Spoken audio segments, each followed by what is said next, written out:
Hey 180 leaders, it's Shane with the first discipleship tip of the week. I should be sending these out to you guys once every week or couple weeks, but this is the first one, and we're going to tackle what's probably the first question that should come up when it comes to discipleship, and that's who to pick. So you start out as a 180 leader, you're surrounded by 5, 10, 15 young people in your group, and you have to decide who you're going to pick to disciple consistently.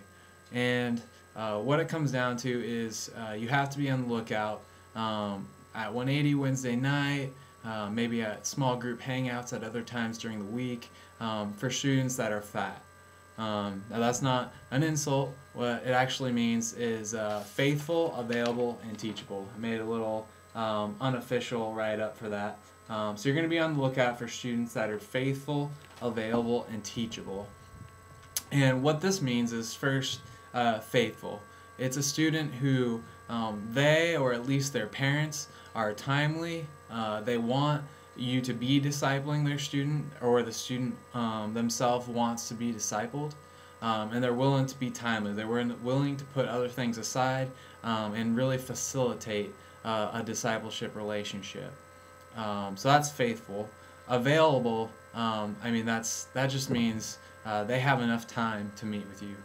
It's crazy how much these kids have going on. I know a few kids now who are doing basketball and play on the weekends.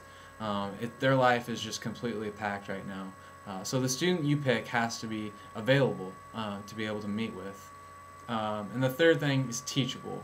The student has to be willing to put maybe the silly things aside for a little bit and just be taught. They're willing to soak things in and really start to apply that to their own lives. So just be on the lookout for those students as you interact with them, as you're beginning to lead them as a small group. And you should be able to identify them in a month, maybe, even less sometimes. It's just really the kids who stick out, usually as leaders, are ones who have these qualities. So maybe there's more than one student in your group. Who do you pick then? That's a little tougher, but honestly, if they're willing to meet at the same time, it's not going to be you trying to go between one student and the other, really just destroying your own schedule.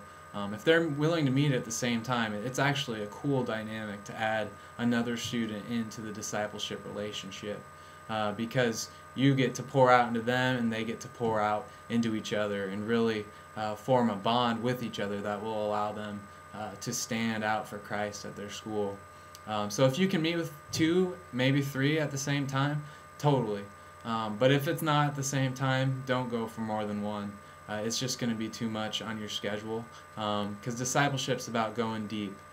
Jesus himself, he had Peter and sometimes John, who he poured into, and from there they poured into disciples, and we all know what happened from there.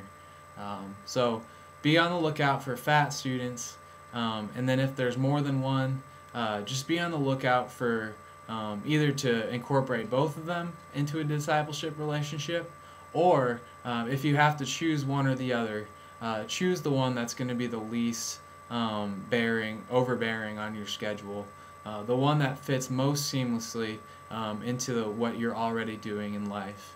And that's going to be the topic of another discipleship tip called being with students. That's what discipleship at 180 is all about.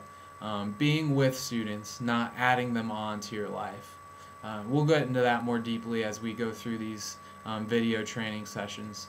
But who do you pick? Pick the fat students, and pick the students that fit most seamlessly into your schedule.